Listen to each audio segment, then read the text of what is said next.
America, and to the republic for which it stands, one nation, under God, indivisible, with liberty and justice for all. Thank you. Please be seated. All right, I'm going to call the regular council meeting to order and certify that we do have a quorum. Linda, could you please read us the treasurer's report? Yes, sir. January 6th Treasurer's Report, payable checks in the amount of $414,431.13. There are 10 major vendor checks in the amount of $361,137.45, which represent 87% of the payable checks. Payroll for December 19, 2025, to include Social Security and Medicare, $284,797.08. One monthly bond payment for $9,901.06. Grand total payable checks, payroll, and bonds, $709,129.27. Okay, any questions on the treasurer's report? All right, if I could get a motion to approve the treasurer's report, the December 16th minutes, and the payment of bills. Motion by Glenn, seconded by Michael Myers. Clarification, discussion, call the roll. Michael. Yes. Mike. Yes. Walter. Yes. Reggie. Yes. Linda. Yes. Charles. Yes. Glenn. Yes. All right, moving on to old and new business. We want to go ahead and start off our meeting with some recognitions. And so if I could get Debbie and her husband up here, please. And He can 60 it.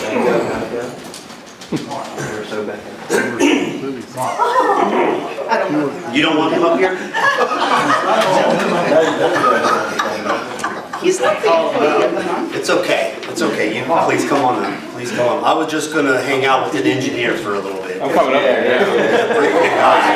So I'll have you stand on the other side because you're not the employee of the month, all right? You're not the important one tonight. So good evening, everyone. So I want to introduce to you Debbie. She is our employee of the month for the brand new year of 2026. Since Debbie joined us in 2023, she has consistently demonstrated a strong work ethic, attention to detail, and commitment to excellence in her role as an accounts payable clerk. But most importantly, what most people will know is how hard, her friendly smile and how hard she works at her job to make sure that everything is taken care of up front. And her baking skills are pretty good too, right? So, okay. But you got to also too, in less than a year, she's become an integral part of our finance team, right? And that's probably one of the most stressful areas, right? With their utilities and collections and payment of bills and all that stuff. And Debbie's just one of the part of the team that just does a phenomenal job every day. And so we want to recognize her as our January 2026 Employee of the Year. And so I'm going to present her with a few things.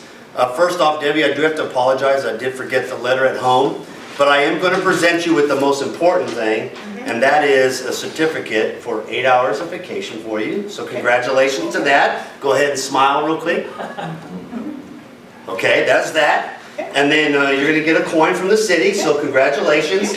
And then you're going to get a gift certificate to take your amazing husband out to dinner at your favorite restaurant, El Humidor. Yeah. Tonight, yeah, there you go. Because he didn't cook. He didn't cook, that's good.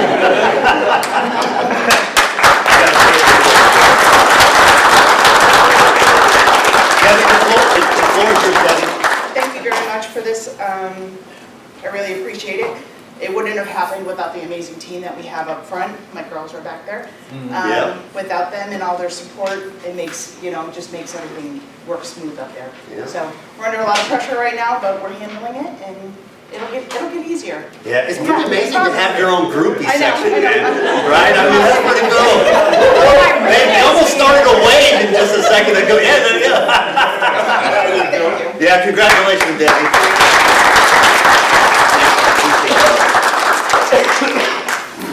The next recognition, I'm just going to stay up here because we're going to get into some other ones that are in present, but I do want to recognize our January 2026 Business of the Month, or Business Spotlight of the Month, or Showcase of the Month, excuse me, and that was the Eyeglass Center in St. Robert. One of the things I learned by visiting them and getting to know them a little bit is one, they've been in business for over 35 years in St. Robert. I mean, that is incredible. I knew that they were here for a long time, but I never really understood that they were here for 35 years, and that's pretty amazing.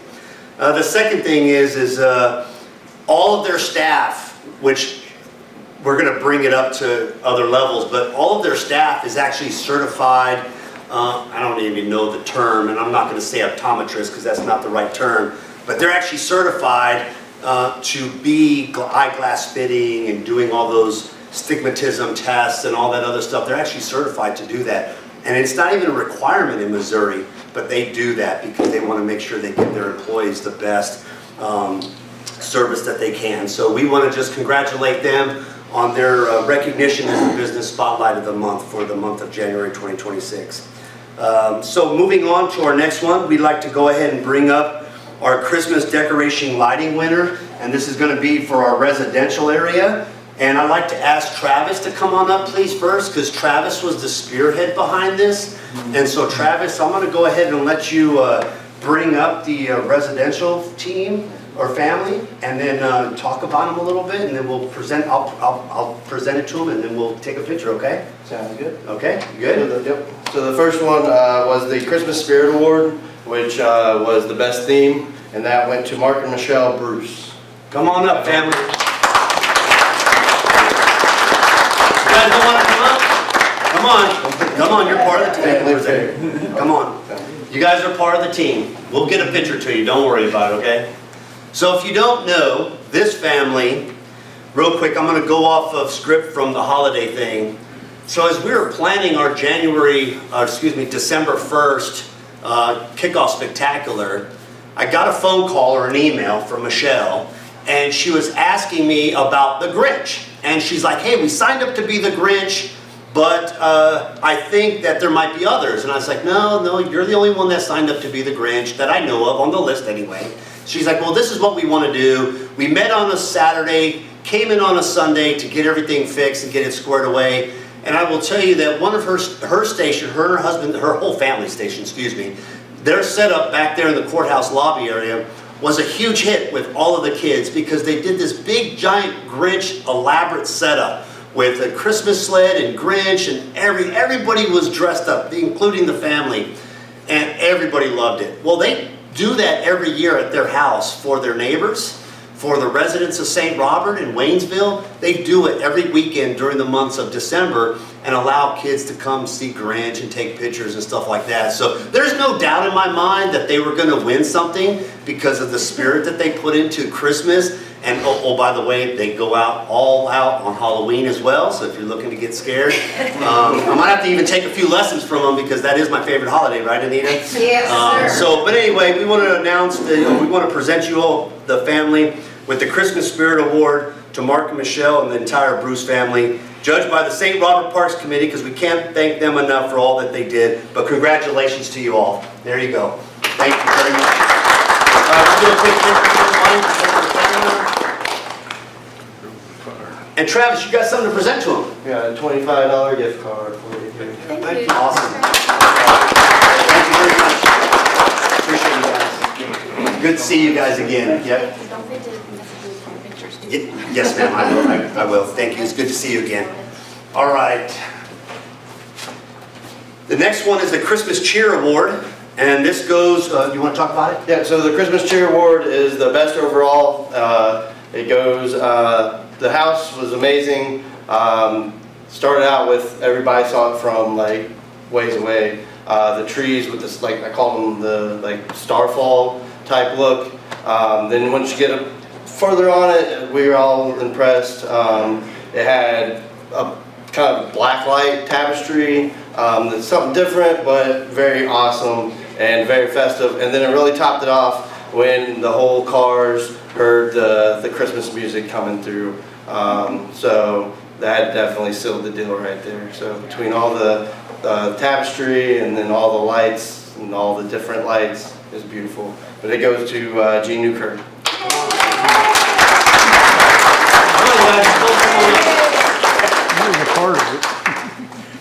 We definitely want you in the picture because Really, Reggie, you need to make it look good. I just gave the orders. as rightfully so you do. Well, congratulations to you. Yeah. Gene, congratulations to you. There you go. We'll go ahead and take a quick photo.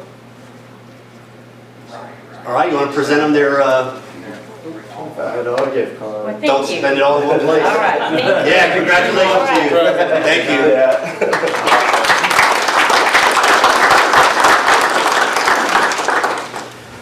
All right, appreciate it to Travis and to the entire Parks Committee for doing that. There's a lot of great Christmas spirit out in the community. Yes, so we're getting into business now, so if you're here and you want to depart now would be a good break time for you guys to please leave, and that's perfectly fine as we get down to business. But thank you all for coming, appreciate y'all. To the groupie section, thank you. Yep.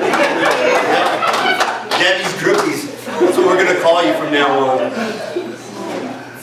All right, moving on to 3.5, this is an ordinance filling the vacancy of the unexpired term of the office of Ward 4 Alderman.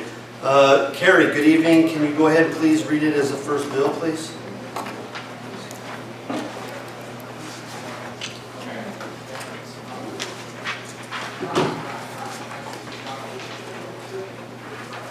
Bill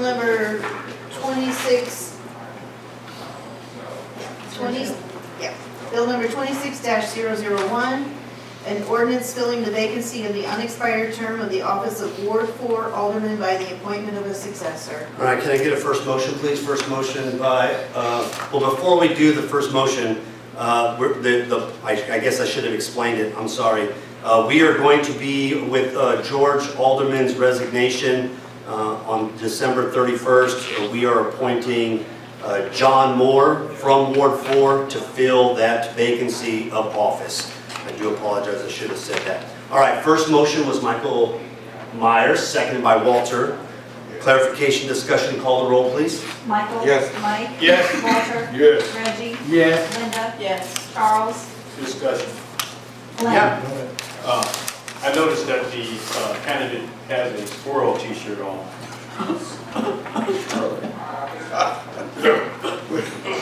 Okay. Nobody said. Are you opposed to squirrel You t-shirts? was talking about you hate squirrels? Shut up. Yes. Glenn? Yes.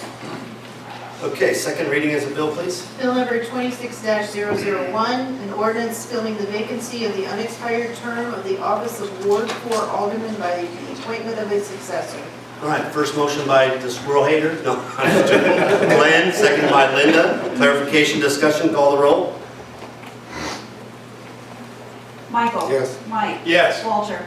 You should have brought a book over it, though. Yes. Yeah. But yes. Reggie? Yes. Linda? Yes. Charles? Yes. Glenn? Yes. It's a good point, Walter. Or crab rangoon or something.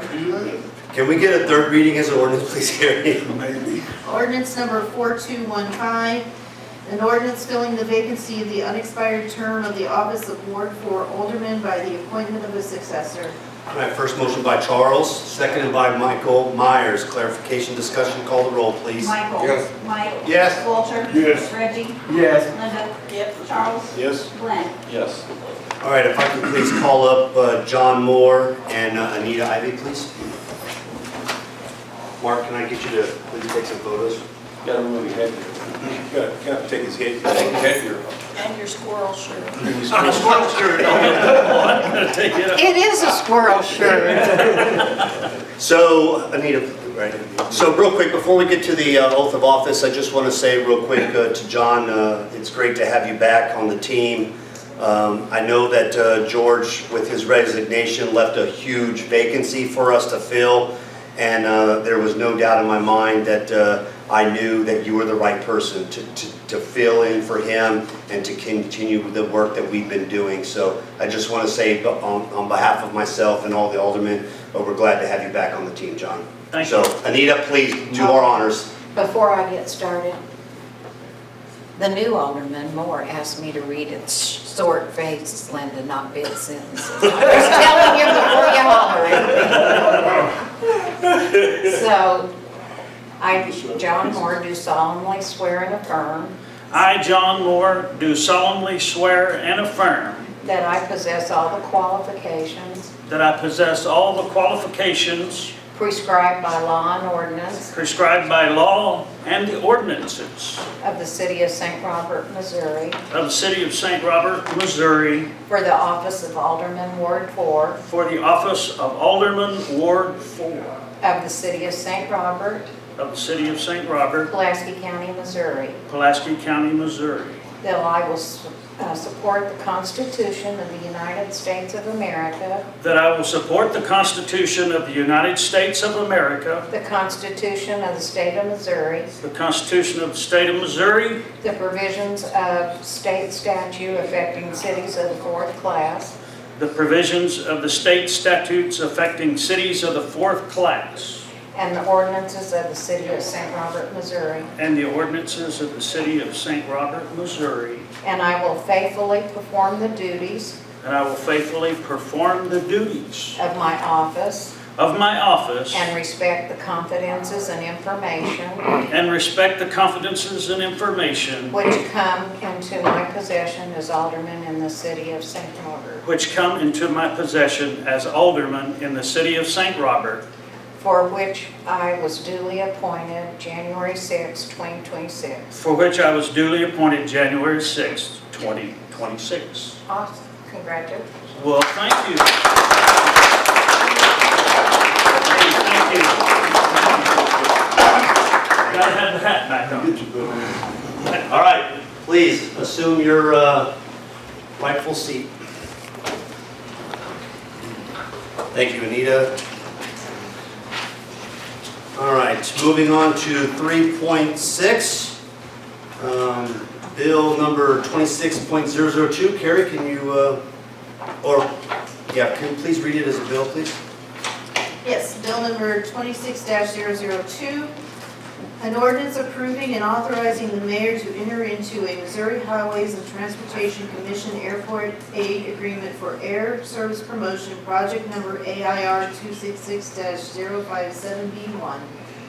All right, so this agreement between the Missouri Highway and Transportation Commission, is awarding us the $37,000 grant to the cities of Waynesville and City of St. Robert for air service promotion and marketing for the Waynesville-St. Robert Regional Airport at Forney Field, Fort Leonard Wood, Missouri, subject to the terms and conditions in Exhibit A. The matching funds for the cities, we call them sponsors, as we're the sponsor of the airport, is $4,111 in order to get the $37,000 grant for our air service promotion and marketing. And basically what they use, a lot of this is for Facebook marketing, commercials, publications in magazines, that type of stuff. And correct me if I'm wrong, Anita, Sustainable Ozark Partnership, they do most of the marketing for the airport, correct? Yeah, okay.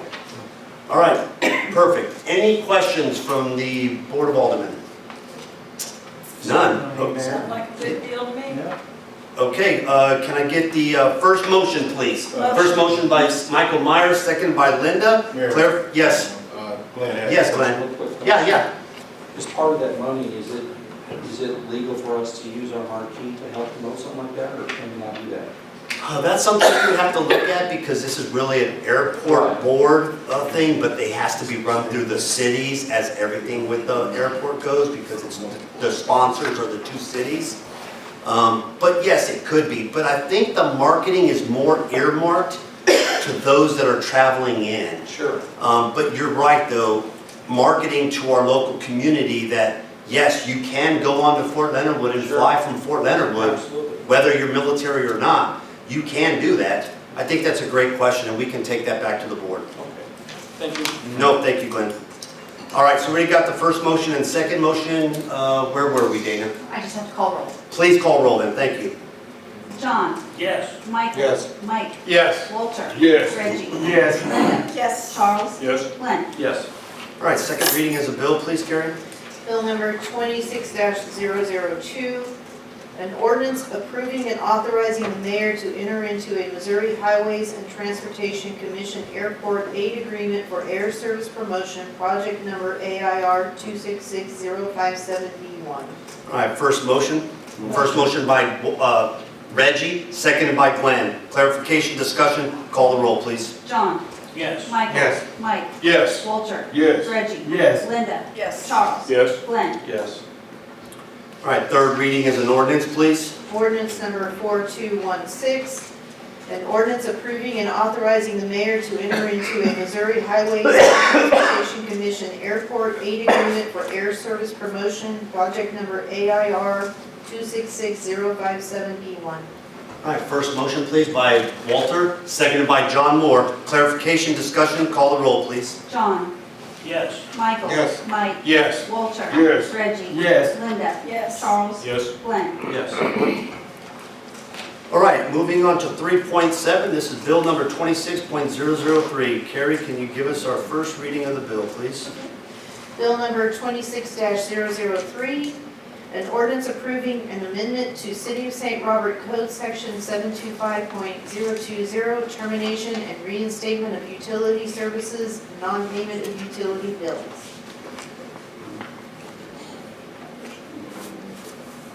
Okay, sure. All right, so real quick, before we get into the motions, I just want to quickly discuss this. I know that it was put out, but really this is more focused on making sure that it was codified in an ordinance to making sure that reconnection of utilities, and so that customers who make a payment before 2 p.m., we will be able to restore their utilities that day. Any customer who makes a payment after 2 p.m. will have their utility service restored the next business day, excluding weekends and holidays.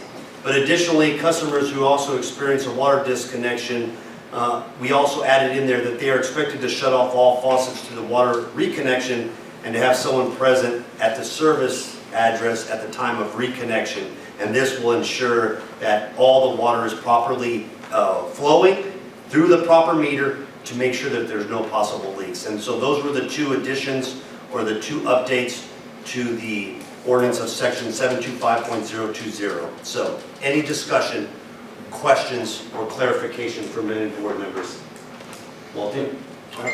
I'm just concerned, is there a difference in the water being cut, utilities being cut off in the summer versus in the winter? Is there a difference of when it gets cut off? Yeah, as far as if that service has to be disconnected for a while. I'm just concerned about the winter time especially. We have to follow the cold weather rule. Okay, The cold so, there's a weather rule. Okay, so there is a- Weather rule. oh, okay, great. It's based on temperature, whether it's hot or cold. Great, got it. So Mayor, Yes. when you said somebody had to be out there obviously to make sure the water's connected correctly, is there an additional fee added for sending somebody out to make sure it's all done correctly, or is it just going to be included? No. No. No, the only reason why we want to be out there is, or somebody present, is when we turn the water on, if there happened to be a leak in the house, we wouldn't just walk away and it flood the house. Okay. That way somebody is there. Sure. Great addition, Steve. Thank you very much for that. Yeah, it's really all, it might seem like it's aimed in a negative way, but it's not. It's all aimed in a way to make sure that the resident is taken care of in that aspect. Okay, any other questions, clarifications, or discussions? All right, call the roll, or excuse me, first motion, please. First motion by Michael Hanks, seconded by Walter. Clarification, discussion, call the roll, please. John. Yes. Michael. Yes. Mike. Yes. Walter. Yes. Reggie. Yes. Linda. Yes. Charles. Yes. Glenn. Yes. All right, second reading as a bill, please. Bill number 26-003, an ordinance approving an amendment to City of St. Robert Code Section 725.020, termination and reinstatement of utility services, non-payment of utility bills. All right, can I get a first motion, please? Glenn and Linda. Clarification, discussion, call the roll, please. John. Yes. Michael. Yes. Mike. Yes. Walter. Yes. Reggie. Yes. Linda. Charles. Glenn. Yes. Third reading as an ordinance, please. Ordinance number 4217, an ordinance approving an amendment to City of St. Robert Code Section 725.020, termination and reinstatement of utility services, non-payment of utility bills. First motion, please, by Reggie, seconded by Michael Myers. M&M. Clarification, discussion, call the roll, please. John. Yes. Michael. Yes. Mike. Yes. Walter. Yes. Reggie. Yes. Linda. Yes. Charles. Yes? Glenn. Yes. All right, moving on to 3.8, bill number 2604. Carrie, can you please read that, please? Bill number 26-004, an ordinance approving an amendment to City of St. Robert Code Section 725.040, moving utilities and appurtenances, payment of costs. All right, Steve, I'm gonna ask you to come up and help me out on this one. I mean, I could read it verbatim, but this is really in your wheelhouse. Can you kind of go ahead and give us a rundown on what this ordinance is updating in the section? Back in the earlier days, a lot of the houses that was built was, the meter was on the side of the house. I can't remember, sometime in the 90s, we decided for safety purposes, fire on the house, easier to cut the electric to it, you know, for safety for the firefighters.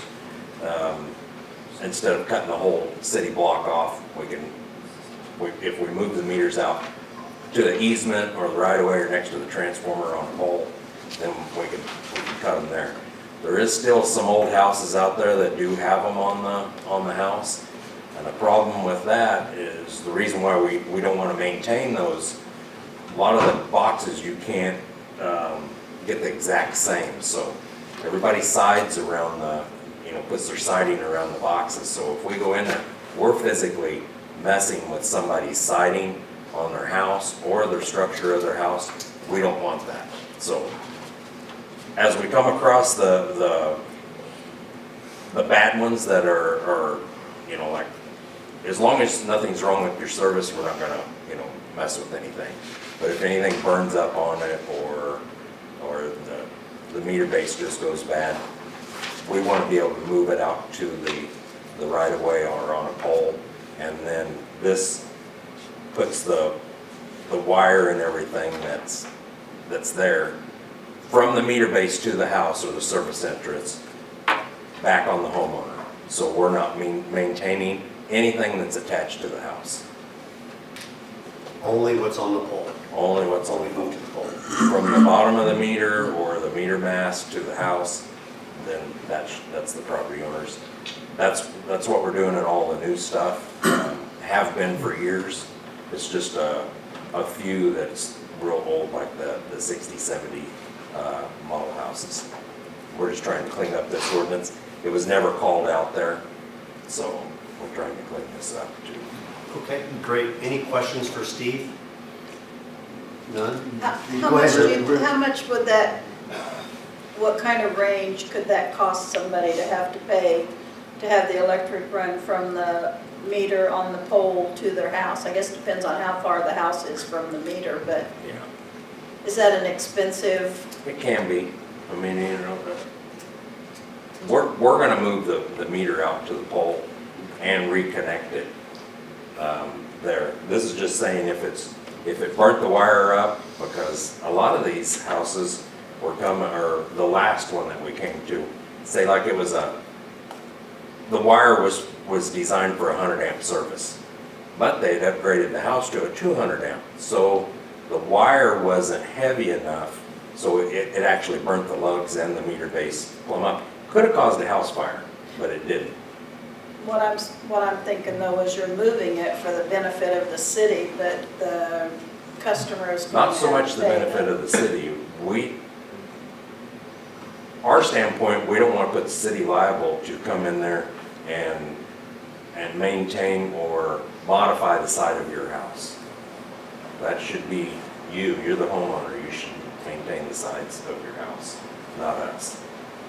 We don't think it would be a good idea for us to go in and tear stuff off, put stuff back on, and it not be properly sided around. You get water intrusion and rotting and all of that. So we're trying to protect the city's best interest to not be part of that. Just use the old meter base as a blank for a junction. So you're doing the box on the pole and running the wire to the house courtesy of the city? No.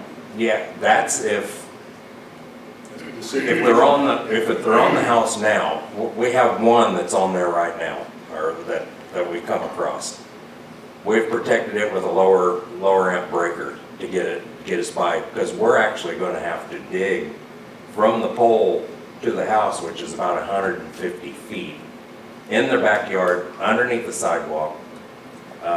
So they modified this during the ice storm, is what it done, was it pulled it off the side of the house, took their eave, part of the roof off. They put it all back, and they didn't want to have it going up through the roof, so they paid somebody to run it underground. They just didn't use heavy enough wire. Okay, so I misunderstood this. So you're going to put it on the pole and then you're going to run the wire to the house, but then it's up to them to, From there on, they have to maintain it. okay, I was thinking you were just gonna put it on the pole and whether it was 2 feet from the house or 100 feet from the house, the they were gonna wire's have to heavy- pay to run it to their house. If the wire's heavy enough, then it automatically transfers over to the homeowner, and they have to maintain it from there on out. Yeah. For the benefit of the passing this, I'm gonna agree with it, but I'm gonna have to talk to you in private about that, because I'm not getting, God, I'm one of those victims, I know. And Is I- your meter on the side of your house? Yes, sir. I mean, and you don't have to pass this, you just have to be able to incur the cost if it comes up. And you would only do it if there was a necessity at some point, right? I mean, Yeah. if the house is good, Yeah. like, let's say Walter's house is good, there's no issues, he made no modifications to the house, 100 amp, good to go, then you're not messing with it. No, we won't mess with it, and what happened over here was this house there, they had partial power. So they only had, part of their house had power, part of it did not. We got over there and it actually had burnt the lugs off inside the meter base because it was pulling more load than the wire would handle. So it was arcing in there. We didn't have that type of meter base to go back on, something from the 60s or whatever. So we moved it back to the pole and put a blank in that and lugged it back together. Of course, it's not the right size wire. We did protect it with a breaker until we can get in there and rerun the wire. Because they just direct buried their cable. They didn't run it in conduit, so it's not an easy fix of pulling it out of the conduit and pulling new in. It's all gonna actually have to be dug through their yard, and then we've got that. But it was their choice to do that. What's that? It was their choice to do that, though, is what you said, going under the ground. They put it in there. Right. Probably during the ice storm. Don't know for sure because there was a lot of houses that had damage during the ice storm. They was waiving a lot of that just to get people back up and going, so a lot of that didn't get inspected to make sure it was properly done. Some of them just done it, we didn't even know about it. Right. So who do we call, Steve, electrician, or who? Yeah, it would have to be a licensed electrician, yeah. How many homes do you forecast that you have to do this to, just off the top of your head? I mean, we may get 2 a year, maybe. That's reasonable, sure, absolutely. It just concerns me that you said the power wasn't even on in that house, in part of the house, right?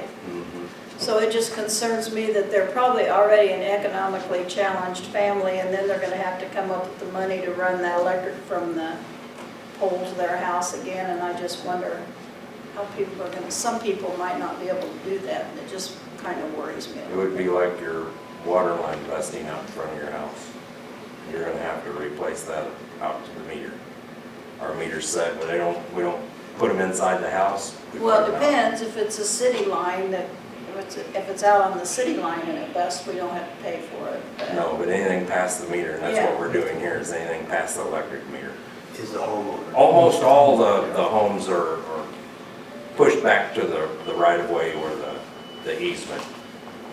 It's just a few of the older ones that the meter is still mounted on the house. And it'd be old, a few of the older subdivisions, none of the newer ones. Like I said, we changed that back in probably mid-90s where we moved them all out to the right of way. Maybe there was one instance, and I don't think Mike or anybody was around then, but there was a fire at a house, couldn't get to it to actually shut the electric off, so I think they started fighting the fire. There was still live electric in there. A couple of guys got tingled a little bit, so they. I don't argue that it should be moved, I just wonder how some people are gonna be able to absorb that cost. Well, I We think can Steve take, brings up a and we good point. can go through it again. Yeah, no, I think Steve brings up a good point. I mean, it's tough decision to make, but it'd be no different than if their water, something when their house breaks. I mean, that's $5,000, $6,000, $7,000, $8,000 that they gotta do. Yeah, that's homeowner's insurance, right? I mean, that's what you pay for, so, but, yeah. So can I ask something? Yeah, absolutely. So like, okay, like if the meter busts, right, because my house has a meter on the side of the house. So if it breaks, you're gonna put it onto the pole that's outside of my house, right? Only if it's the lugs or something behind it. If it's the actual meter, we own that meter. Okay, but We will like if pull the- that out, put it in But if gear. the lugs bust or burn out or whatever, and you move it to the pole. Yeah. When you do that, with the initial wiring from the meter to my house be on the city at first? When you move In it? this, it would not. We're going to turn it over to you to repair, make the Okay, I repairs. think that's what some of us are having an issue with. I think the initial of moving that wire meter to the pole to the house should probably be on the city. And then from that, once it's installed and hooked up, be like on the owner of the house. But the way the thing reads, and Steve, correct me if I'm wrong, it says once the meter is relocated, the property owner is responsible for maintaining the service line and junction box from there forward, right? So, I mean, it just basically means that we do the work, and then after that, it's on them, just like it would be the water line. Yeah, and there's so many different things that can, that can be different. Like, for instance, most places are gonna have the proper size wire, so we just lug it back together, make that a junction box, we'll move on. This one particular house that we're gonna have to go to and do this, the wire size is wrong. It's completely wrong. So it is underrated, and there's no potential risk for a fire in that box, but it is still undersized. It could melt the wire down. But we protected it with a lower amp breaker. Just in case something happened, it won't trip the breaker until we get over there and finish this. And one more time, how many do you think is in our areas? Shoot. About 2 a year is what he had 2 a mentioned, year. about 2, that we would have to do this for. We may do 2 a year. Yeah. But you gotta figure, a lot of Boza area, a lot of the area you live in, probably back behind Marys County Bank, some of those are gonna be, not all of them, some of them are gonna be on the side of the house. It's gonna be the older neighborhoods. And Steve, what would you think would be the number one cause, or maybe just a percentage base? Because it says that any upgrades or need to replace the electric wire from the meter base to the service entrance, which is what we're saying will be at the homeowner's expense, due to burnt wire or size causing overheating or overloading. What would be the number one reason that one of those two things would happen? Because they put in a lower gauge wire? Yeah. So it was their fault for... Because they put in a lower gauge wire, or they upgraded their electric panel in size and upped their usage to a 200 amp without upgrading the meter. Yep. Yep, so because they did that, it went out and it needs to be replaced. Yeah. That's kind of the instance that happened over here at this one resident. Because to me, the way this reads doesn't read it as just carte blanche, we're just gonna charge everybody to do it. No. It's if the wires weren't, as I read here, due to burnt wire or size causing overheating or overloading shall be at the homeowner's expense. And the only reason that would be would be because something that the homeowner did, either up their ampage, didn't increase the wire size. Am I correct in saying that? Yeah, and this house over here, I mean, it lasted, what, 20 years? And then now it's rare, I mean, it's just sat there and, you know, got hot that many times and that much demand and then it created a problem. Could have been a much worse problem, but it wasn't. Okay. Yeah, because, and then additionally, I'll say it one more time and then we'll move on if there's no more questions, is, you know, we will move the meter box, maintaining the service line and any junction boxes or splices from the bottom of the meter base to the building service entrance. We will do that. Yeah, we're gonna put up a new meter base. Right. One that is sized appropriately. Right. It's, At our cost. yeah, at our cost, and this is so then it would make the homeowner responsible from that meter base to the home. Now, if their wire is undersized, we didn't put that wire in, so we, Right. you know, But if their wire's good, there's no change. there's no You change. just put a new box, wire's good, they made no modifications, everything's good to go. Yep. Okay. Yeah, that really helped me clarify it a little bit more as well, so. Okay, good, lots of great questions. Any other questions, any further discussion? Glenn, Charles, anybody? Good?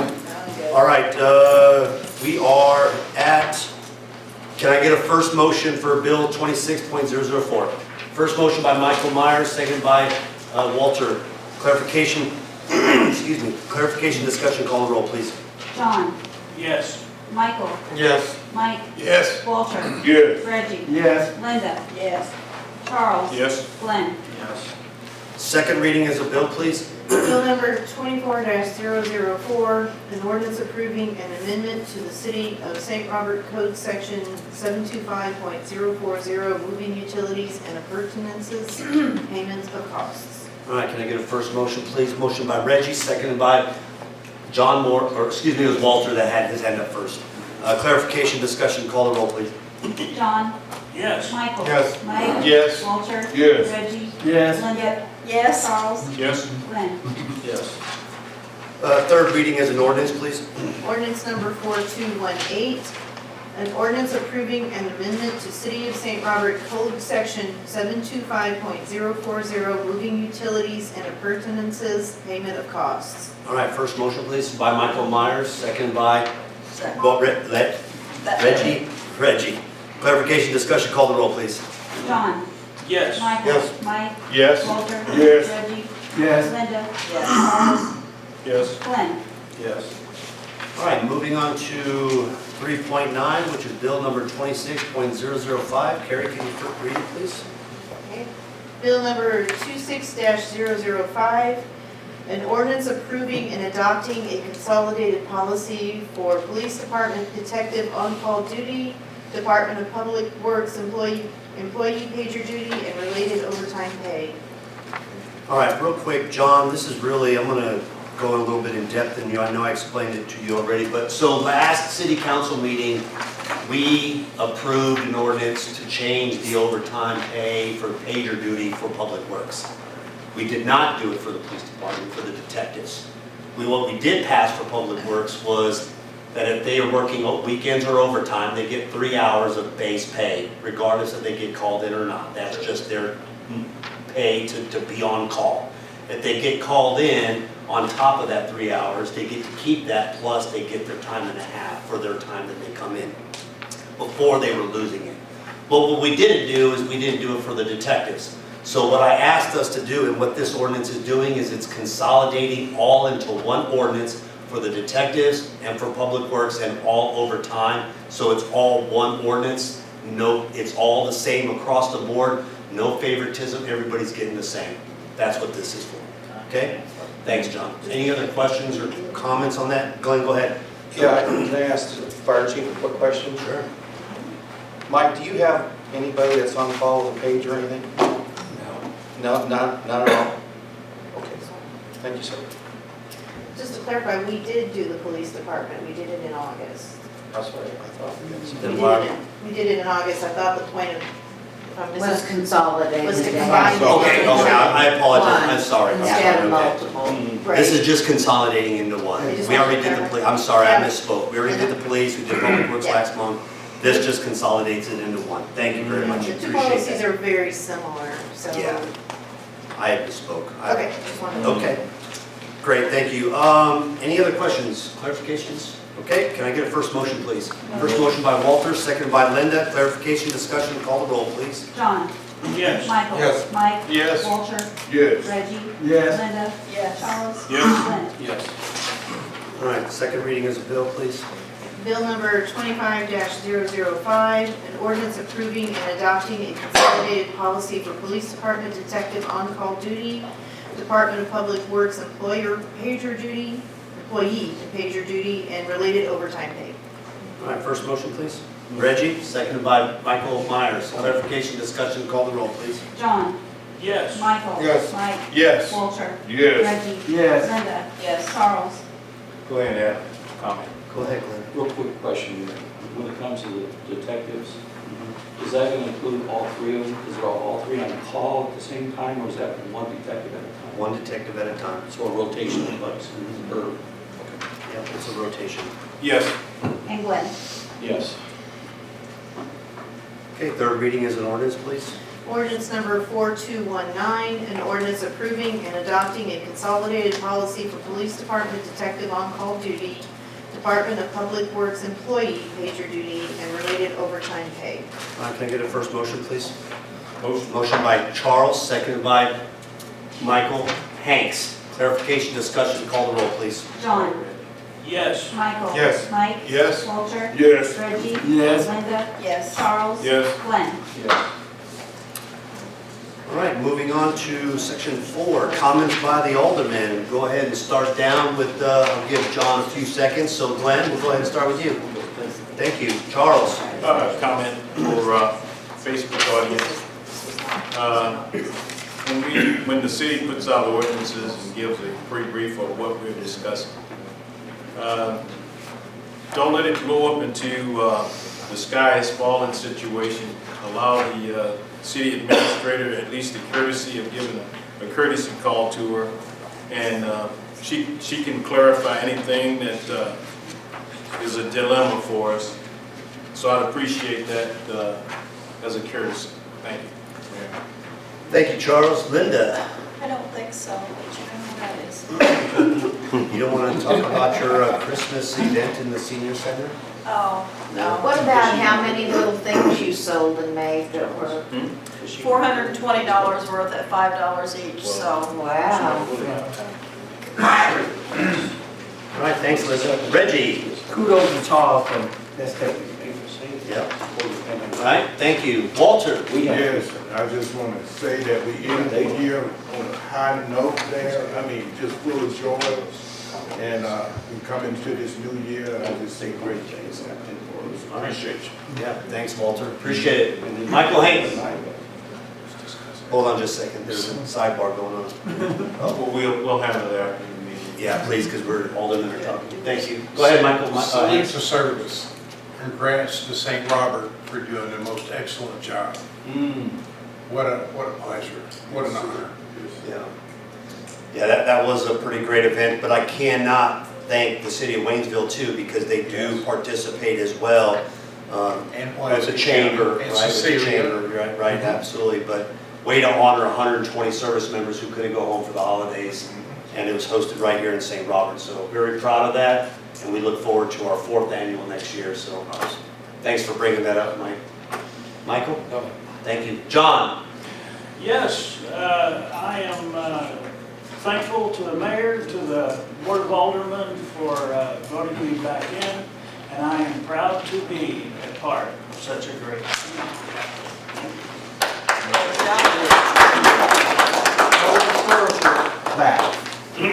You can wear the squirrel shirt anytime you want. No, seriously, John, I mean this sincerely. It's really great to have you back. And I mean, we hated to see George go, but you have a wealth of knowledge. Your experience on the board of aldermen is something that we're going to cherish and we're going to take advantage of while you're here.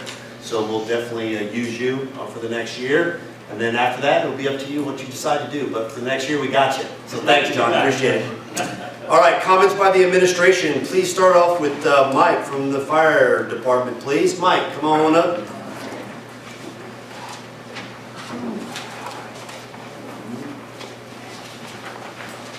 Good evening, happy New Year.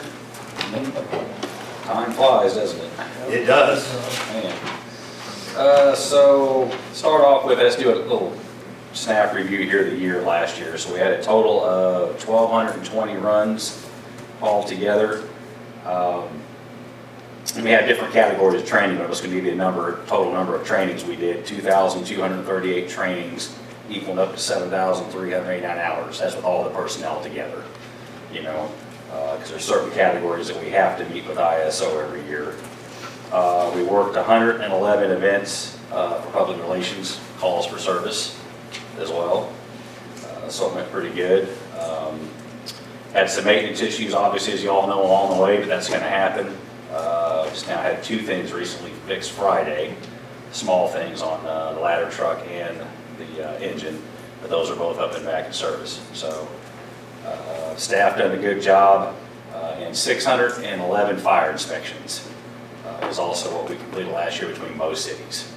Oh, wow. So, yeah, and that's the first number. Of course, there's re-inspects after that throughout the time to make sure that there's a violation. Oh, yeah, those that fail and stuff. And that's one thing I did forget. You sent out that email, Mayor, and I apologize about what to put in the newsletter, and I should have told you, and I'm going to try to remember to remind you next one, that next several months we've started inspections again, annual inspections on the commercial businesses.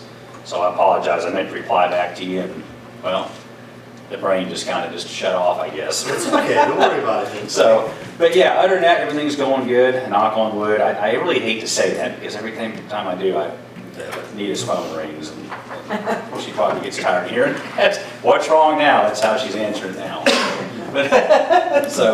But no, other than that, staff's done an excellent job, and we're just tracking, looking forward to the new year.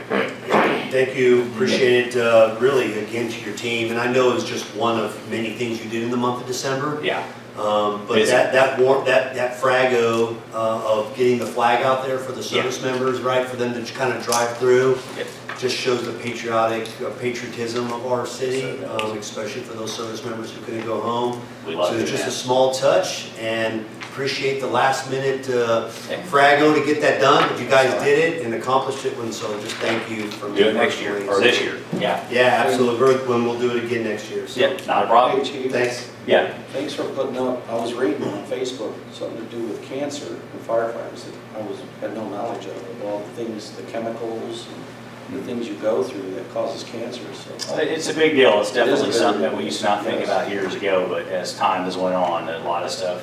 Sure. I learned a lot reading. Everything burns faster and quicker, and there's a lot more hazardous materials and the stuff that's all your furnishings. So yeah, it's just one of the things we got to deal with. Do you have a courtesy check for fire alarms in homes? Yeah, if somebody calls us that's in our district, we'll go take a look at them. I think we installed, and we get them from the Red Cross when they have a supply. I think we installed, 6 different detectors in 3 or 4 different homes, I think, last year. How are the trucks doing? So trucks are up, they're all doing good. Yeah. Thanks. Any other questions, Alderman, for Mike? Mike, thanks for all that you do. Thank Appreciate you. Not a problem. Steve, come on up. Come on up. Back again. Encore. For the unusual dry weather, we've kind of taken advantage on a couple of things, and we've been removing some of the dead trees out of the golf course so we can get those in and out. We try not to do that during wet weather because it ruts up the ground pretty bad. So I think we got most of those dead trees out of there, so it'll alleviate chances of those falling during bad storms. Our one heavy haul truck that we have to haul our equipment and stuff, and I think the transfer station's was using it to haul some loads of trash to Hartville.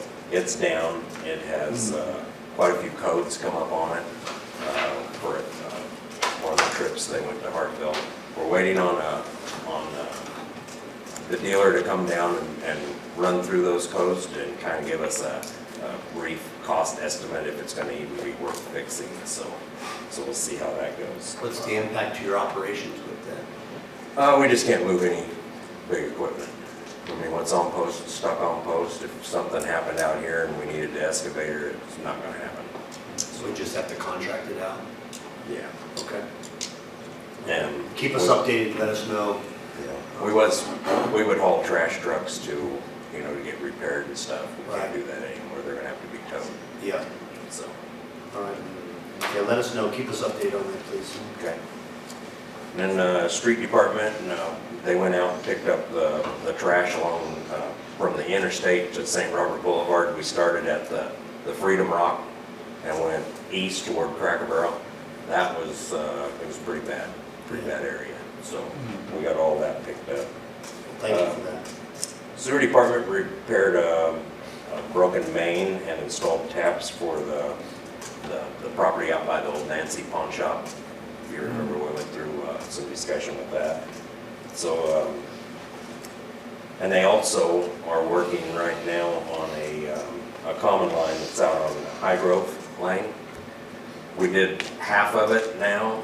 We come up to the asphalt. We didn't want to go completely to the end because the asphalt plants are shut down, so we'll finish that. We did get the worst part of it replaced, so there's reduced chance now of it backing up on anybody.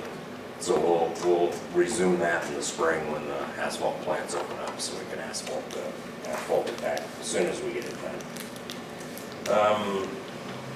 And we are starting to do the concrete work for the selfie sign up at the Neon Park, so we'll get that dug in, and tomorrow we're supposed to be pouring some concrete. We called one concrete company and they were so far behind, they told us they didn't know when we would be able to get concrete, maybe 2 months. So. Jeez.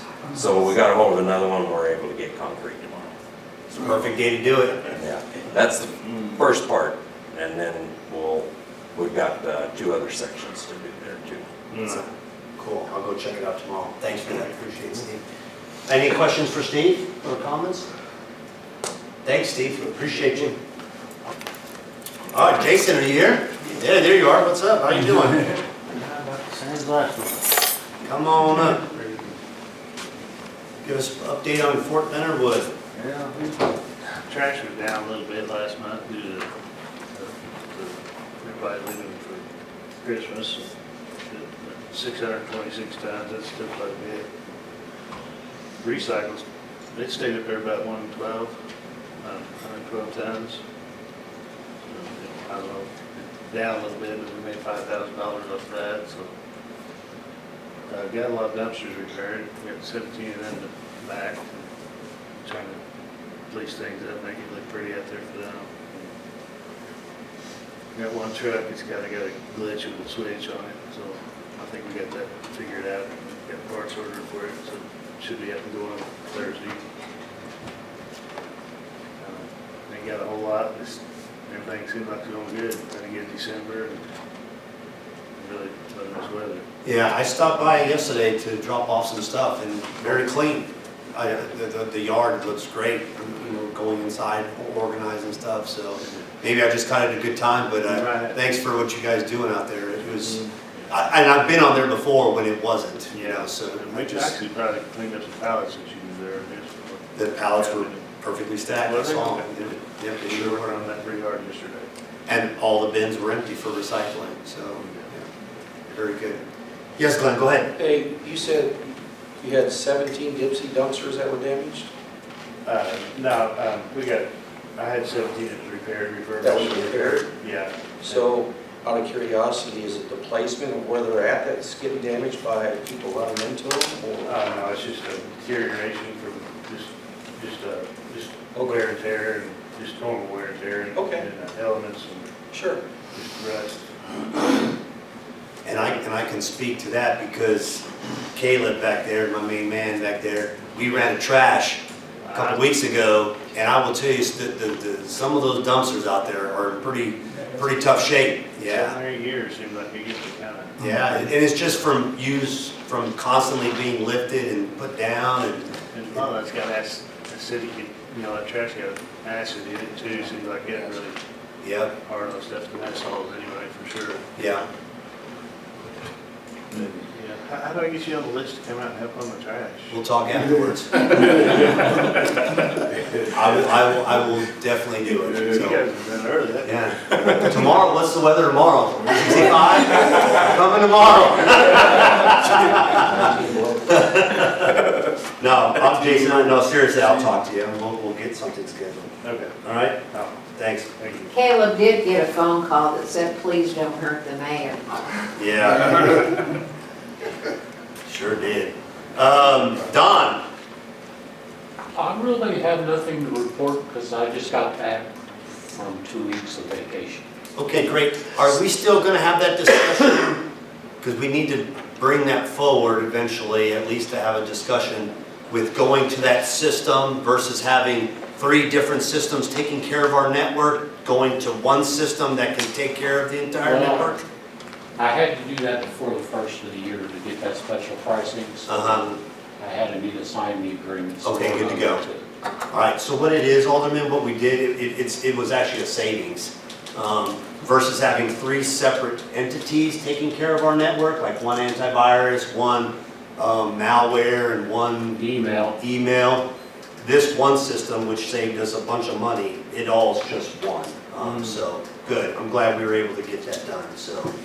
Okay, thanks, Don. You won't see it, you won't notice any difference. Yes, Anita, I'm sorry. I wanted to, Tom is here from Tom's Computer. Whenever Hey, Tom. Don is off, he's our backup. Uh-huh. And they've been working at night on some projects. He came in today and made sure that our Zoom meeting's up and going, that the sound system got put back together. And you want to tell them some of what you've been working on?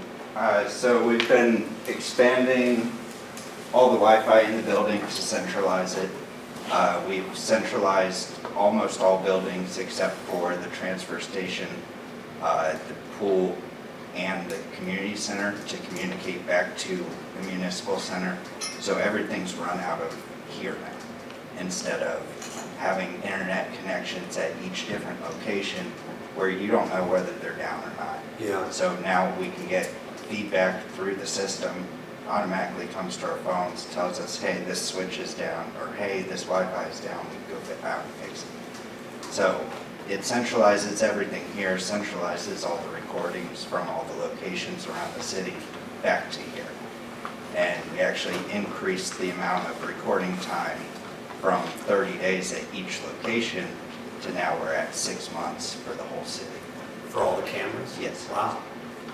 And that's just because you moved it central up here? Yes. Wow. Because at each location, you couldn't have a whole bunch of hard drives there. Yeah. It was 1 or 2 at each location. Right. Now it's 16 in a whole case. Wow. All right, cool. Awesome. Any Thank questions? you.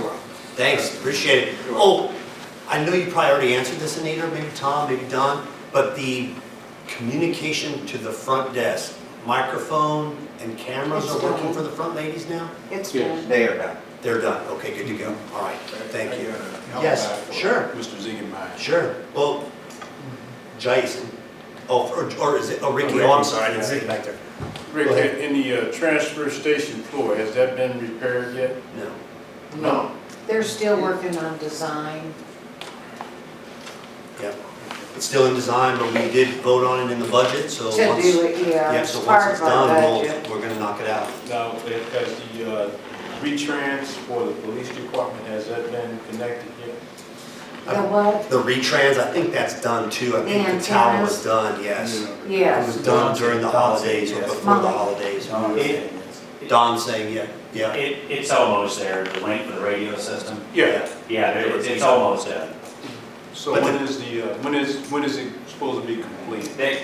What happened here, they've been here this week and the end of last week, and there was a little issue, so they had to take the stuff back out again at the dispatch, and I think Jordan and Wright talked to me yesterday, they're coming back this week, I believe, again, to put it back in, and they still got to tie our system together too, but it's ever so close. Okay. Thanks, man. Have you noticed a difference just in the fire department? Oh, yeah, since we've done all the first part of it, yep, and PD too, since we've upgraded the antennas, everything, absolutely, so. And what's gonna happen is essentially is once they tie in the PDs, they're gonna have 3 different towers tied together, and it'll be on a roaming channel, so wherever they're at in the city, it'll pick up the, strongest signal, and it'll pick up the radio, so it just keeps communication flowing, nonstop and really good. But they've already noticed a tremendous tenfold, PD officers on the ground, and we've had it for a while, and it's worked good on our private channel. But the officers on the road, man, it's been a big difference for them guys. Okay. Yeah, thanks. Yeah, absolutely, great question. All right, moving on, Mark. Just a couple things. It's been very busy around City Hall, parks, youth sports. Soccer signups are now going on for youth sports. Contact WSR if you're interested in signing your child up for that. In the park, just an update on the RV park. Right now we're at 95% occupancy. We have one site that's not rented right now. The other 19 are. Those 19 spots are rented up until April 1st. So we've got people in those spots all the way through that time. So far, revenues from the RV park, $244,000, which is pretty good. Barbecue is coming up March 28th. We are getting busy with that. Travis and I are. We are working on the flyers, getting teams signed up. I just got notified during this meeting tonight we got our 4th application, so we got 4 teams signed up. What else? Working on judges, sponsorships, all that's going on.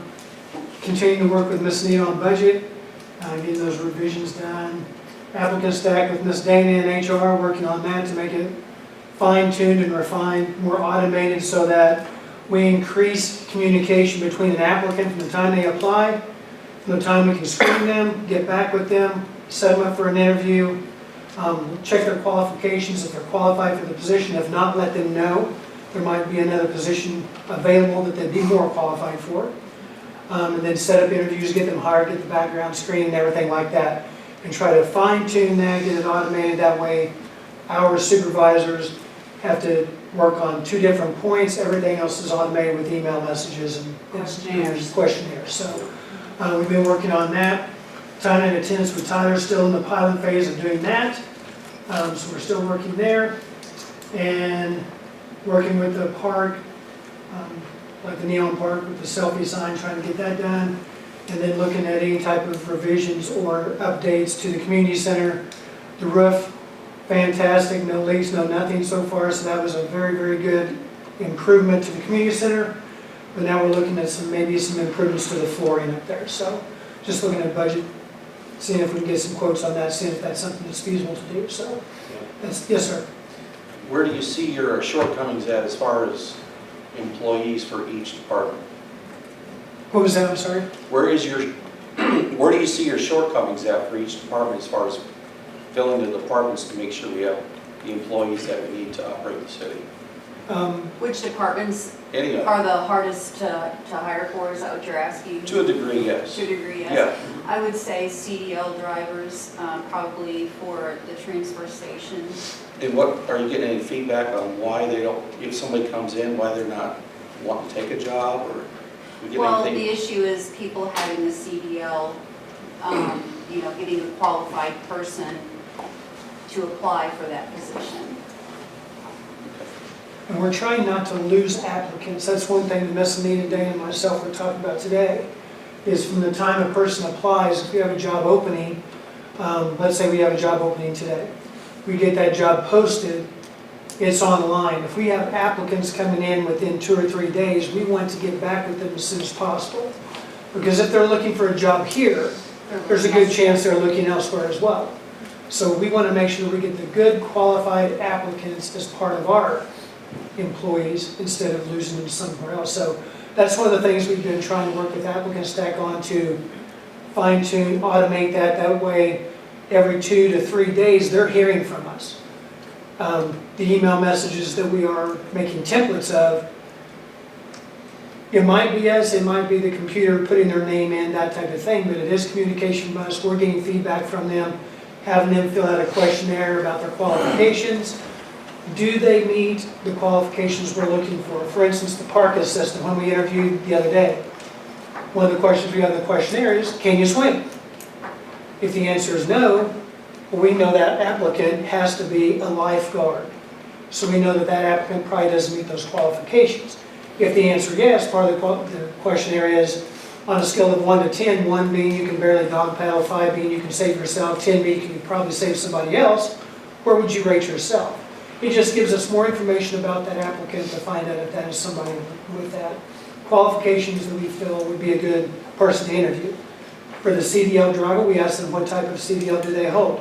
When does it expire? What class is it? Do they have any special endorsements? Those are all normal questions we would do in an interview. But if we can get that information ahead of time, we can really fine-tune that interview to really find the best qualified applicants, increase communication, keep them involved with the city, keep them, interested in becoming part of our city. So that's with that being said, with the CDL, my question is, if you do find that person that has your endorsements and all the things that you're asking, and they've held that license for several years and have no moving violations or anything, do you entertain them with a higher starting rate of pay, or do you just keep where it's at now? That's set by ordinance. It's set by ordinance. We can bring somebody in from a, whatever grade they're in, from a step 1 to a step 4, depending on what their experience is. If they come in with experiences like you've mentioned there, Glenn, we're going to bring them in at the highest rate we possibly can, and that would be a step 4, at whatever grade that position is. So that's kind of how we do that. Potentially. Potentially, yes. I mean, every situation will be looked at Correct. thoroughly, right? And I'd like to give kudos to Travis. During the Christmas season, one of the travel trailers, the soldier was at home and left his camper at the spot, and it got an internal leak and flooded the whole thing, and water was pouring out of it.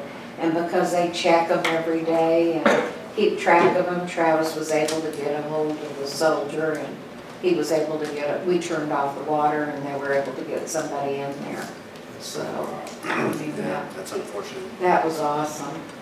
To Mark and Dana for the HR piece, the application stack, I appreciate that, right? I mean, one of the things about, transparency, communication, right? Just letting them know. I mean, if they apply, let them know. Hey, we got your application, stand by.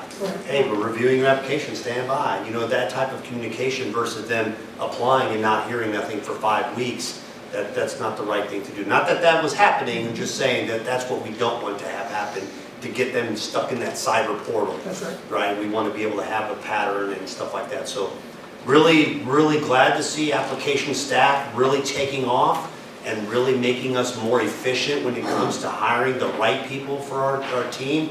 And so thank you to that. Appreciate that. Mark, one of the reasons I was trying to touch base on the pay scale is because you did mention something. If they're looking here, they're probably looking up somewhere else. Correct. To be faithful and truthful, right? So you got that good person. You see where I'm going with this? Is Right. somebody over here saying, well, $3 or $4 more, Yeah. That's kind of where I'm steering. Right, and I hear your concern. The thing that we also have to look at in individual cases is Our current employees. And what they When we talked about bringing Fort Leonard Wood on board, we weren't able to meet what they wanted on Fort Leonard Wood, if you remember correctly. We were able to pay them what we could as based and compared to the employees we currently have. We can't bring somebody in, even if they've got 10 years over the road truck driving. We've got somebody on Public Works that's got 8 years experience. And knows the route. You know what I'm saying? We can't bring them in making potentially more than that, and that person is going to be their trainer. So that's kind of the tightrope we have to watch and we have to follow is taking care of our employees, but offering a competitive rate that hopefully we can get those applicants. Absolutely right. And one thing I'd like to mention too is that is really helpful during an interview is I feel that the City of St. Robert is very generous with its benefits package, and we go above and beyond to make sure that the employees have good coverage and a good retirement system. So I think that carries a lot of weight in getting people to want to join the city. Yeah, great point. Awesome. Since you're talking, go ahead. Since It's on I'm you talking, now. Yeah. well, we've done quite a bit of hiring and interviewing over the last little bit. We have hired a full-time custodian, we've hired a full-time dispatcher in PD, a full-time police officer, a CDL driver for Ricky at the transfer station. And we're in the process, like Mark said, interviewing for many candidates for the full-time park assistant. We're gonna have to be leaping into hiring lifeguards and rec aides again for the 2026 season and getting ready here, so. It'll be here before you know it. It is gonna Yeah, be here yeah, before you know yeah. it. But no, things are going very well. Awesome, great. Thank you very much. Appreciate it. Any questions for Dana? All right, Carrie, please. We don't have anything for open. Okay, thanks, Anita. We've just been busy taking care of the day-to-day business of the city. For MML, they have an innovative award for each community, if a community wants to apply. So I talked to the mayor about us applying with our neon park.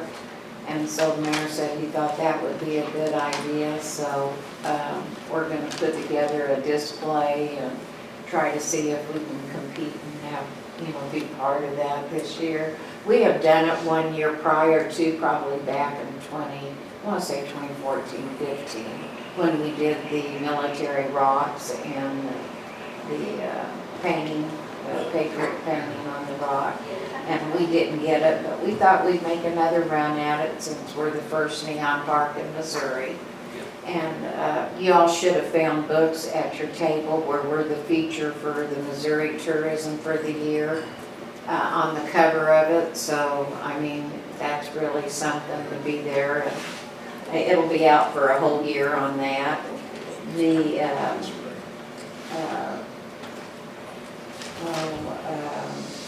Lord, I lost my place.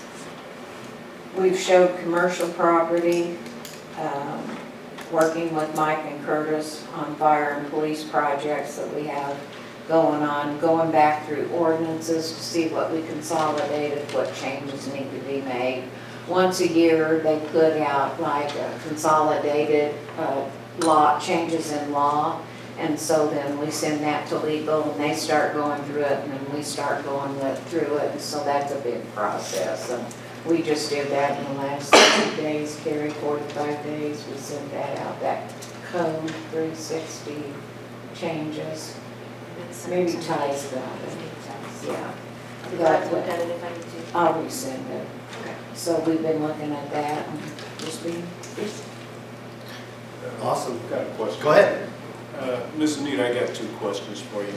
What's going on at the Retroplex? I believe a church has bought that and they're renovating it. What was that? A church has purchased that, I Spearhead believe, and Church they're is renovating it. Spearhead Church is moving in. They bought the building. I got a complaint that I need to discuss with you. One of the citizens had on Facebook, he wished that we had more eateries and, More eateries? Yeah. Yeah, can I address this, please? Yes, sir. Yeah, so it was a comment by a citizen on Facebook and basically was stating that, we don't have enough eateries or we have the same ones and he's tired of eating them, or he, she, I don't remember who it was, and stuff to that effect. And one thing I would love to educate everybody on is the whole aspect of business. The city of St. Robert is not in the business of doing businesses like restaurants. We don't buy businesses and build a restaurant and run a business. We don't do that. Now, some cities might do a grocery store or something like that. I heard they're trying to do one in New York, but we don't do, that's not our business. Now, what we do as a city is exactly what Anita was just getting ready to talk about, which is showing properties to those corporations, to those businesses, to those restaurant chains that say, hey, I want to bring this restaurant chain to this area. Anita is contacted. We show them the different properties, not only that we own, but also that are open with realtors and stuff, and we showcase that. We additionally show off our city. We show them what Fort Leonard Wood has to offer. We show them the total package, right? The whole concept the holistic view of what this community has to offer to try to entice them to come in.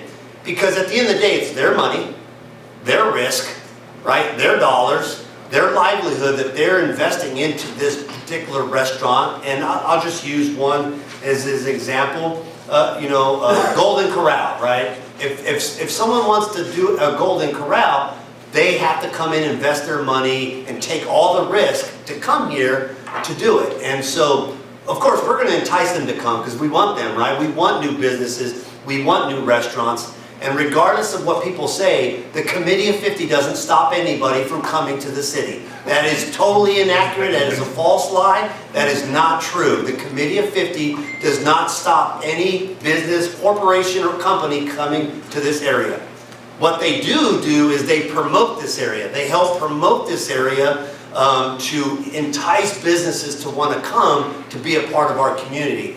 And so, whereas I understand the frustration because I do live in this area, and sure, I would love I could list off 10 restaurants that I would love to have come here. But I have to be realistic in the aspect that it's not my money that I'm spending. But I will say this though, if you're interested, I know that there are plenty of banks and stuff that would be more than willing to do a small business loan if you're looking to build a franchise here, right? And I don't mean to say that in a funny way, I'm serious. That is a true statement. I know that Pulaski Bank, they are always looking for entrepreneurs that want to come here and bring their franchise or bring their business here.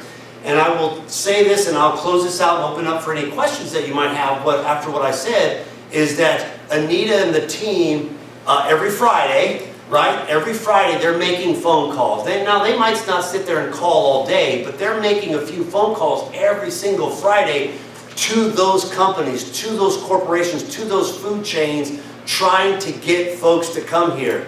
We even have major community members that are in the community that are working with their counterparts or their connections in other cities to bring their restaurant chains to us. And so we're excited because we believe that we can bring the big businesses and corporations and companies and stuff here. We just got to continue explaining the holistic view of it's not just St. Robert. It's an entire community, Pulaski County, of 55,000 individuals plus Fort Leonard Wood. So, Charles, did that answer kind of the question? Well, the point? Yeah, that answers. Yeah, not to your question, I know you knew the answer, but really to answer the citizens' questions, because it is a great question. It is one that I get asked on every day. When are we getting a Chick-fil-A, Mayor? Right? And I can't answer that. But what I will tell you is that we make the phone calls randomly to Chick-fil-A to try to get them here. But again, it's their money, their risk, their everything. Yes, Anita? And Mayor, the other thing I would add is if anybody knows anybody that knows the corporations or is involved in it, they want to call and give us their names and phone numbers, we'll gladly call and make the connection with them, so. Yeah, we telemarket calling them every time. And can I add? Yes, It's ma'am. not just food, it's not just eateries, it's retail. any business. Yeah, great point. Retail. Any business. We can't make them come here and start a business. If they want to, they will. And we implore them to please come and do a business here, but we can't make them. Yep, no, that's a great point. Retail is another big one as well. So, but anyway, I just want the team to know, I want the citizens to know, I want the city of St. Robert to know that we're not just sitting back and doing nothing. We are actively going after these individuals to try to get them to come, and we will hopefully have some great success. So, but appreciate that. Thanks, Charles, for bringing that up. Mayor? Yes, Glenn. With that being said. Sure. Part of that, I think the part A of that, and I'm reading the comment now, was something to do with families. Like families come to Fort Leonard Wood for Family Day. And several families have said, hey, there's really nothing for us to do with our soldiers or our younger ones. We have to drive to Rolla, we got to drive to Lebanon. I mean, this is heard constantly.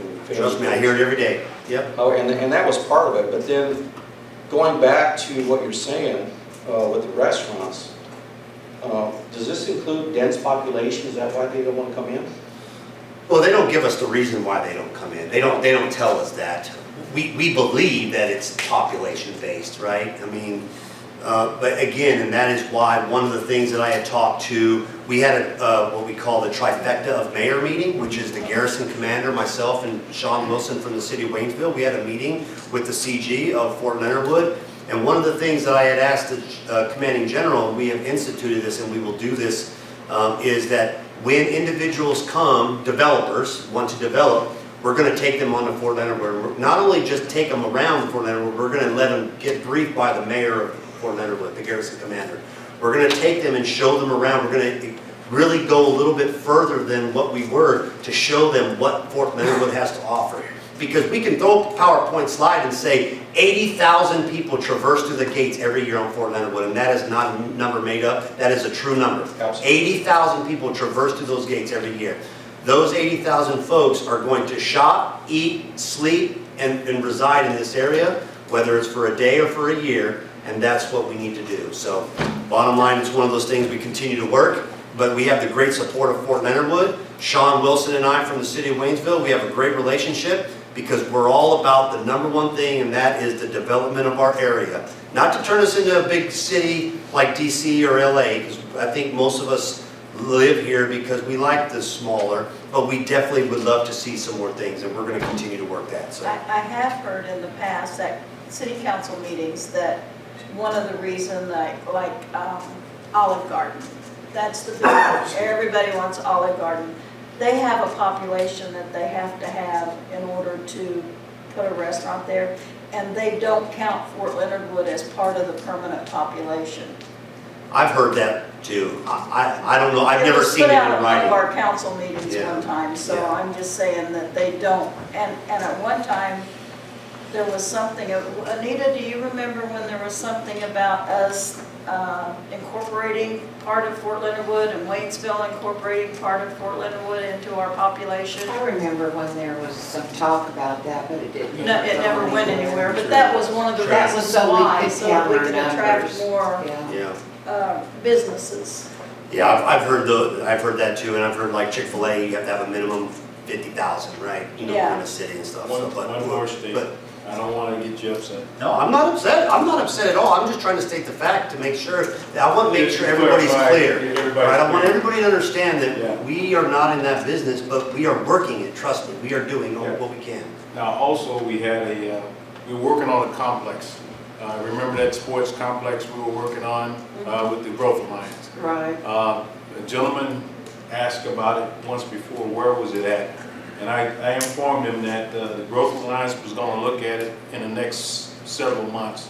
So Anita, could you address that sports complex we were We talking actually got a grant, and MRPC did the grant on the feasibility of a sports complex, what if it was needed in our area, and how would we fund it, what would it look like. And basically, we needed to find somebody that would finance it and then find the property.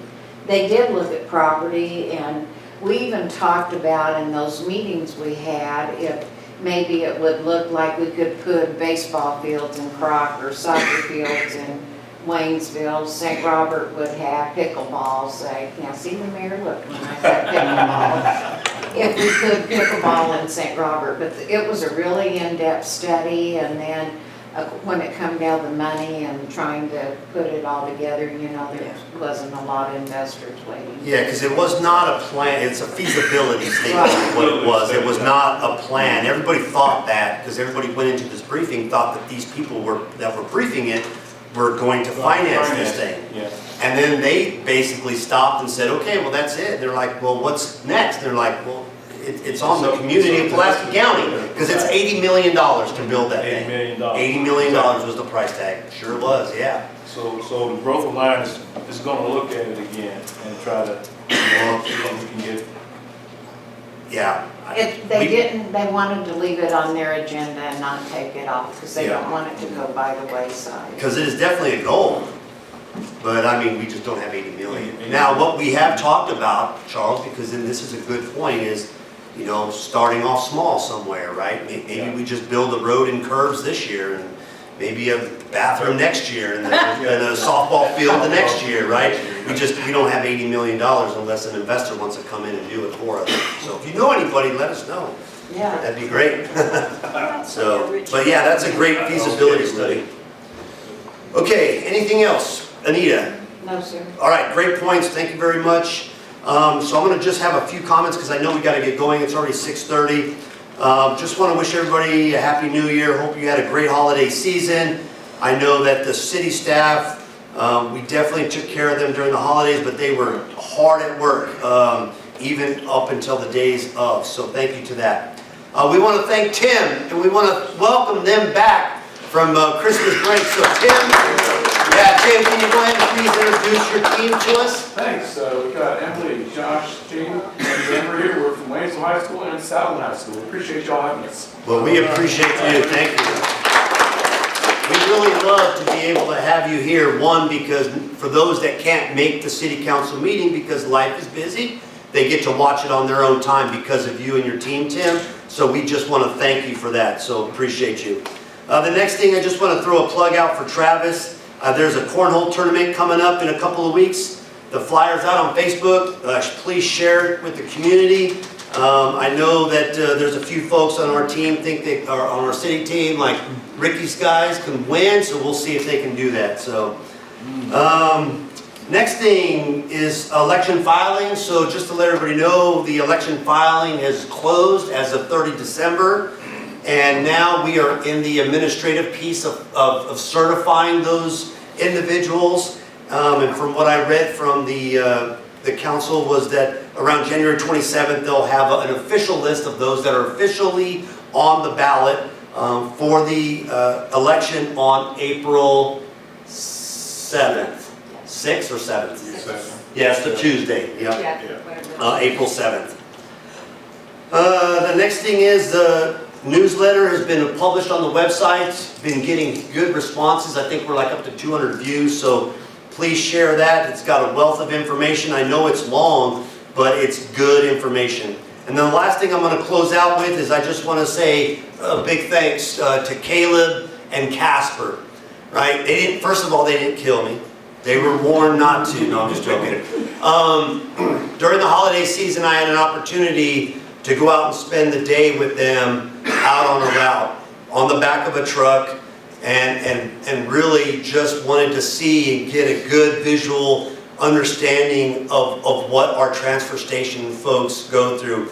And I will just say this for the record, I have a newfound respect for what those gentlemen do each and every day, whether it's raining, whether it's in the cold, snow, ice, whatever. They are out there dealing with a lot of stuff. And I will say, most of the houses in St. Robert were immaculate. When I say immaculate, I'm talking about trash bags, everything's in a trash bag, everything's tied up. You're just grabbing bags, throwing it in the back of the truck. And then you get to some houses and you don't even want to touch the trash can because it's so disgusting. That's what our team deals with every single day. And so publicly, I want to thank not only Caleb and Casper, because I rode with them, but the entire team that does that every day. Thank you for what you guys do, because that is one job that is, I think, very thankless in our city, that people just think, they don't think about anything, they just knows that it happens, but they do it with such passion, with such care and understanding for everything. So I just want to say that. Thank you very much. You describe the infantry. Huh? You describe the infantry. Infantry, yeah, they are the infantry of the city for sure. All right. Any alibis before we close out? Anybody? Yes. Will you continue to put your newsletter in the bill cycles? No, it's too long and it doesn't work the way that it works. It doesn't connect. Okay. For some reason, it doesn't go out the same way it did with the previous mayor, which is a different system. This system, it does not. We tried it, it just doesn't work. We tried the link, it just doesn't work. So what we did do is we put a link on the Facebook page or the web page, and that easily shareable, and it opens up right into Adobe Acrobat. It's easy to read, it's clear, it's synced, and it's a wealth of knowledge. What Mark said, wealth of knowledge. Okay. All right, we're going to go ahead and vote to close the meeting and go into closed session. This meeting is being closed pursuant to Missouri Law, Chapter 610.021 to include legal, real estate, and personnel. Can I get a motion to close the meeting to go and close? Motion by Walter, seconded by Linda. Clarification, discussion, call the roll, please. John. Yes. Michael. Yes. Mike. Yes. Walter. Yes. Reggie. Yes. Linda. Yes. Charles. Yes. Glenn. Yes. All right, thank you, everybody. Good, have a wonderful evening. Happy New Year to you all. Thanks for coming tonight, and we will see you.